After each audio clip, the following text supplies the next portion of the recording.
Assalamualaikum warahmatullahi wabarakatuh. Saya Dila Rahmawati dengan NPM 22310602009.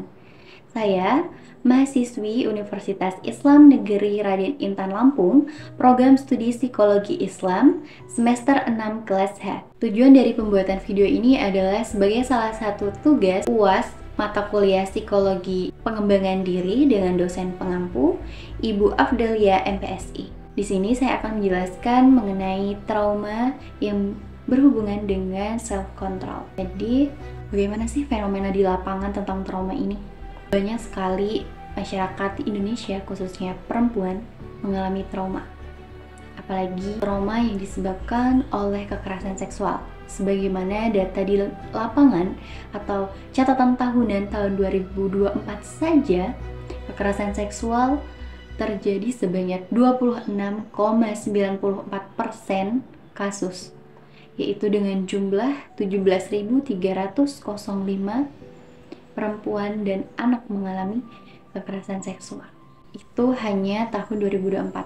Dan belum lama, beberapa minggu yang lalu, ditemukan beberapa grup, tidak hanya satu tapi banyak grup tentang fantasi sedarah, yaitu berupa bentuk kekerasan seksual yang terjadi di dalam rumah, di mana rumah yang seharusnya menjadi tempat aman, tempat berlindung untuk perempuan dan anak, ternyata di situ tempat terjadinya kekerasan seksual juga.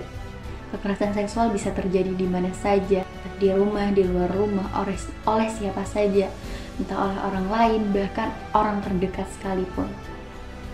Dan dampaknya tidak main-main, teman-teman. Dampaknya bisa saja trauma yang sulit, sangat sulit bahkan untuk disembuhkan. Dan itu benar-benar sangat menyakitkan bagi yang mengalaminya, bagi perempuan dan anak yang mengalami hal tersebut. Dan sebenarnya penyebab dari trauma itu apa sih? Ya tadi, adanya kekerasan seksual. Selain itu juga, jika dihubungkan dengan self-control ini, penyebabnya adalah kurangnya pengendalian diri. Jadi, adanya reaksi emosional, individu kesulitan untuk mengendalikan emosinya dan lebih rentan terhadap pengalaman traumatis. Karena mereka tidak dapat merespon situasi stres dengan cara yang sehat. Kemudian ada respon terhadap stres. Keterbatasan dalam menghadapi stres. Ketika individu tidak memiliki keterampilan atau pengendalian diri yang baik, maka mereka mungkin merasa kewalahan dan stres yang dapat memperburuk dampak dari pengalaman traumatis tersebut. Adanya penghindaran, kurangnya self-control dapat menyebabkan penghindaran terhadap situasi atau emosi yang sulit yang dapat memperburuk rasa trauma ini. Yang ketiga ada polarisasi emosi, di mana ekspresi emosi yang tidak sehat, individu yang tidak dapat mengontrol emosinya dengan baik akan mengalami ledakan emosi yang berlebihan, dan hal tersebut dapat memperburuk perasaan trauma. Selanjutnya ada rasa malu dan stigma. Rasa malu akibat dari reaksi yang mereka rasakan menimbulkan individu merasa terisolasi dan memperburuk rasa trauma tersebut. Dampak jangka panjangnya sudah jelas, gangguan kesehatan mental atau ketidakmampuan untuk mengelola stres dan emosi dapat menyebabkan gangguan kesehatan mental lainnya. Kesulitan dalam memulihkan diri.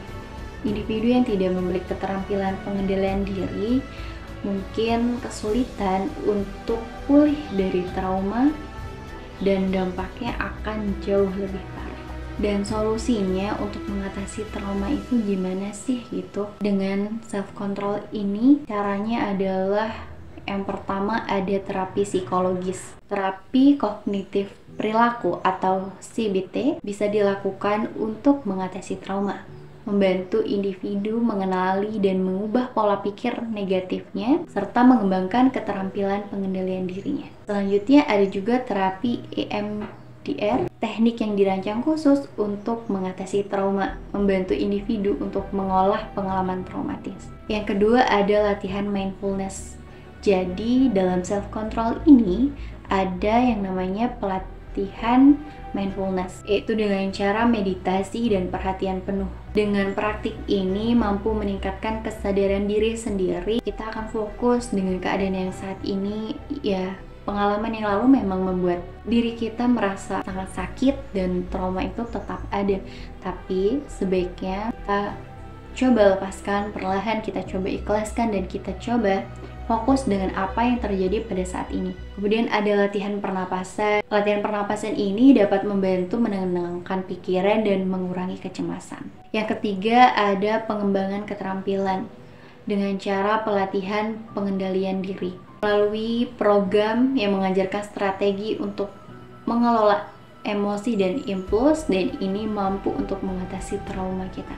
Yang selanjutnya ada keterampilan resolusi konflik, mempelajari cara berkomunikasi dan menyelesaikan masalah secara konstruktif. Yang keempat, dukungan emosional. Bergabung dengan kelompok dukungan mampu mengurangi atau mengatasi trauma kita. Berinteraksi dengan orang-orang yang memiliki pengalaman serupa dapat memberikan dukungan dan cara pandang baru untuk mengatasi trauma yang telah dialami. Selanjutnya, membangun hubungan positif. Memperkuat hubungan dengan orang-orang yang mendukung mampu membantu mengurangi perasaan terisolasi sehingga trauma yang kita alami dapat berangsur berkurang dan dapat benar-benar hilang. Yang kelima adalah rutinitas yang sehat, yaitu dengan cara olahraga teratur. Aktivitas fisik mampu meningkatkan suasana hati dan membantu mengelola stres sehingga trauma kita dapat berkurang. Tidak lupa juga nutrisi yang seimbang, makan dengan baik mampu mendukung kesehatan mental dan fisik. Yang keenam adalah pengaturan tujuan, menetapkan tujuan kecil, tidak harus besar, mulai saja dari hal yang kecil, menciptakan tujuan yang realistis dan terukur, mampu memberikan rasa pencapaian dan meningkatkan pengendalian diri kita, sehingga perasaan traumatis itu benar-benar bisa hilang dari diri kita secara sepenuhnya. Jadi mengatasi trauma dengan fokus kepada self-control atau pengendalian diri kita, melibatkan pendekatan multidimensi yang mencakup terapi, latihan mindfulness, dukungan sosial, dan pengembangan keterampilan. Dengan meningkatkan kemampuan self-control atau pengendalian diri ini, individu atau seseorang dapat lebih baik menghadapi dampak trauma dan memulai proses pemulihan. Semoga trauma yang dirasakan dapat benar-benar bisa berkurang dan benar-benar bisa pulih dari trauma tersebut. Itu saja yang dapat saya sampaikan. Terima kasih semuanya dan semoga semuanya dapat terhindar dari perasaan traumatis. Saya akhiri, wassalamualaikum warahmatullahi wabarakatuh.